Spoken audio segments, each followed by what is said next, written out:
ವಿಚಾರ ಗೊತ್ತಲ್ಲ ಸರ್? ಏನು ವಿಚಾರ ಗೊತ್ತು? ನಾಗರಾಜ್ ಅವರು ನಿಮ್ಮ ಮೇಲೆ ಒಂದು ಗಂಭೀರವಾದಂಥ ಒಂದು ಆರೋಪವನ್ನು ಮಾಡಿದ್ದಾರೆ. ಏನಂತ? ಚಲನವಲನ ಟ್ರ್ಯಾಕ್ ಮಾಡ್ತಾ ಇದ್ದಾರೆ, ಹನಿ ಟ್ರ್ಯಾಪ್ ಮಾಡೋ ಪ್ರಯತ್ನ ನಡೀತಾ ಇದೆ, ನಾವೆಲ್ಲ ಮಾಹಿತಿ ಕಲೆಕ್ಟ್ ಮಾಡ್ತಾ ಇದ್ದಾರೆ. ಯಾವನೋ ಚಿಲ್ಲರೆಗಳು ಹೇಳಿದ್ಕೆಲ್ಲ ಬಂದಂತ ಕೇಳ್ತೀರಿ ಅಲ್ರಿ? ಆ ಚಿಲ್ಲರೆಗಳು ಹೇಳೋದಕ್ಕೆಲ್ಲ ನಾನು ರಿಯಾಕ್ಟ್ ಮಾಡಲ? ಶಾಸಕರ ಮೇಲೆ ಆರೋಪ ಮಾಡೋದು ಸರಿ, ಅವ್ನು ಯಾರೋ ಚಿಲ್ಲರೆ ಹೇಳೋದಕ್ಕೆಲ್ಲ ನಾನು ರಿಯಾಕ್ಟ್ ಮಾಡಲ?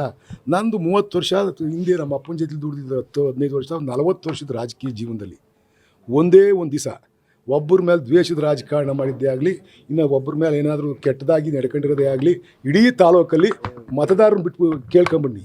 ಇಲ್ಲ, ನನ್ನ ವಿರುದ್ಧ ನಿಂತಿದ್ರಲ್ಲ, ಈ ದಿಲೀಪ್ನೇ ನಿಂತಿದ್ರು. ದಿಲೀಪ್ 2 ಸಾರಿ ನಿಂತು ಸೋತವ್ರು, ಅವ್ರನ್ನೇ ಕೇಳಿ. ನಾನು ವೈಯಕ್ತಿಕವಾಗಿ ಯಾರ್ದಾನ ತೇಜೋವಧೆ ಮಾಡ್ತೀನ, ಇಲ್ಲ ವೈಯಕ್ತಿಕ ವಿಚಾರಗಳಲ್ಲಿ ಯಾವತ್ತಾನು ಇಂಟರ್ಫಿಯರ್ ಆಗಿದ್ದೀನ, ಯಾರದೇ ಇರ್ಬೋದು, ಅವ್ರನ್ನೇ ಕೇಳಿ, ಅವರೇ ಹೇಳ್ತಾರಲ್ವಾ?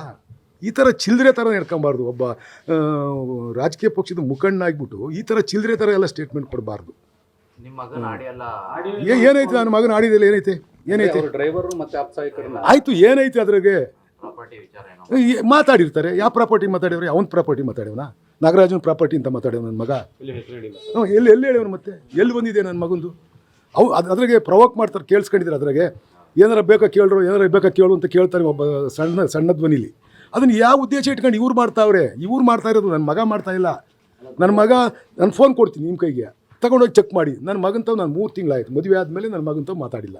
ನೆನ್ನೆನೇ ಮಾತಾಡಿರೋದು ನಾನು ಫೋನ್ ಕೊಡ್ತೀನಿ. ಹೇಳವನಲ್ಲ ಅವನು, ಫೋನಿಗೆ ಕರೆಸ್ಪಾಂಡೆನ್ಸ್ ಮಾಡ್ಯವ್ರೆ, ಹೇಳವ್ರೆ ಅಂತ ಏನೇನು ಹೇಳವನಲ್ಲ. ಕೊಡ್ತೀನಿ ತಗೊಳ್ಳಿ, ಅವನೇ ಎಂಕ್ವೈರಿ ಮಾಡಿ, ಅವನಿಗೆ ಕೊಡಿ ತಗೊಂಡು ಫೋನ್ ನಂದ. ನಾನು 3 ತಿಂಗಳಿಂದ ಈಚೆಗೆ ನನ್ನ ಮಗಂತವ್ ಮಾತಾಡಿದರೆ, ನೆನ್ನೆ ಮಾತಾಡೋದು ಬಿಟ್ಟರೆ ಮಗಂತವ್ ಮಾತಾಡಿದ್ರೆ ನಾನು ರಾಜೀನಾಮೆ ಕೊಡ್ತೀನಿ. ಇವೆಲ್ಲ ಮಾಡಬಾರ್ದು, ಚಿಲ್ಲರೆ ಥರ ನಡ್ಕೊಬಾರ್ದು. ಒಬ್ಬ ಗೌರವಾನ್ವಿತ ವ್ಯಕ್ತಿ ಅವನು ಹೇಳವ್ರೆ, ನಮ್ಮ ತಾಯಿ ಎತ್ತಿ ಮರಕಾಕಿಯವ್ರು ನಮ್ಮನ್ನೆಲ್ಲರೂ ತಿಪ್ಪಿಗೆ ಹಾಕಿದ್ರ? ನಮ್ಮನ್ನೇ ಈಗ ನಿಮ್ಮನ್ನೆಲ್ಲ ತಿಪ್ಪಿಗೆ ಹಾಕಿತ್ತ ನಿಮ್ಮಮ್ಮ ಎತ್ತಿ? ಎಲ್ಲರೂ ಮರಕೆ ಹಾಕೋದು, ಎಲ್ಲರೂ ಗಂಡಸ್ರೆಯ, ಎಲ್ಲರೂ ತಾಕತ್ತಾಗೆ ಇರೋ ರಾಜಕೀಯ ಮಾಡೋದು. ನಾನು ನೇರವಾಗಿ ರಾಜಕೀಯ ಮಾಡೋನು.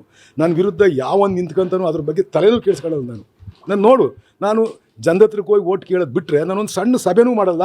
ಎದುರುಗಡೆ ನಿಂತಿರೋನಿಗೆ ಅವನ ಬಗ್ಗೆ ಒಳ್ಳೆದು ಮಾತಾಡಲ್ಲ, ಕೆಟ್ಟದು ಮಾತಾಡಲ್ಲ. ನನ್ನ ಕೆಲಸ ಏನೋ ಅಷ್ಟು ಮಾಡ್ಕೊಂಡು ಹೋಗ್ತೀನಿ. ಇವತ್ತು 5 ಕೋಟಿ ವರ್ಕು ಪೂಜೆ ಮಾಡೋಕ್ಕೆ ಹೋಗ್ತಾ ಇದ್ದೀನಿ. ಅದನ್ನು ಬಿಟ್ಬಿಟ್ಟು ಈ ಥರ ಚಿಲ್ಲರೆ ರಾಜಕಾರಣ ಮಾಡಬಾರ್ದು, ಯಾರೇ ಆಗಲಿ ಮಾಡಬಾರ್ದು. ತಗೊಳ್ಳಿದ್ದೀನಿ, ಹೋಗಿ ನನ್ನ ಕಾನ್ಸ್ಟಿಟ್ಯೂನ್ಸಿಲಿ ಕೇಳಿ. ಬೇಡ, ನನ್ನ ಕೇಳಬೇಡಿ, ದಿಲೀಪನೇ ಹೋಗಿ ಕೇಳಿ.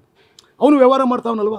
ಒಂದು ದಿವಸ ನಾನು ಏನಾರ ಅವ್ನ ವ್ಯವಹಾರದ ಬಗ್ಗೆ ಆಗಲಿ, ಅವನದಲ್ಲ, ಅವ್ನು ಪಕ್ಕ ಕೂತಿದ್ರಲ್ಲ, ಅಕ್ಕಪಕ್ಕ ಬೆಡ್ಸೋಮಣ್ಣ ಕೂತಿದ್ರು, ಯೋಗಣ್ಣ ಕೂತಿದ್ರು, ಆಮೇಲೆ ನಮ್ಮ ಲೋಕಣ್ಣ ಕೂತಿದ್ದ, ವನಗಿರಿಗೌಡರು ಕೂತಿದ್ರು. ವನಗಿರಿಗೌಡ್ರನ್ನೇ ಕೇಳು, ಅವ್ರು ವ್ಯವಹಾರ ಮಾಡ್ತಾವ್ರಲ್ವ? ಲೋಕಣ್ಣನ ವ್ಯವಹಾರ ಮಾಡ್ತಾವನಲ್ವ? ಕೇಳಿ. ಅವ್ರಿಗೆ ವ್ಯವಹಾರಕ್ಕೆ ಯಾವತ್ತಾರ ಒಂದು ದಿವಸ 1 ಸೆಕೆಂಡಲ್ಲಿ ಅವರೆಲ್ಲ ನಾನು ಬಿಟ್ಟು ಹೋದ್ರಲ್ವ ಅಂತ ಇದ್ದು, ಅವ್ರಿಗೆ ಏನಾರು ತೊಂದರೆ ಕೊಟ್ಟಿದ್ದೀನಿ ಕೇಳಿ. ಯಾರಿಗೆ ತೊಂದರೆ ಕೊಟ್ಟಿದ್ದೀನಿ ಕೇಳಿ. ಅವ್ರಿಗೆ ಬೇಡ, ಇಡೀ ಕ್ಷೇತ್ರಕ್ಕೆ ಹೋಗಿ ನನ್ನ ಪರವಾಗಿರೋನು ಬಿಟ್ಬಿಡಿ, ವಿರುದ್ಧವಿರೋರು ಹೋಗಿ ಕೇಳಿ.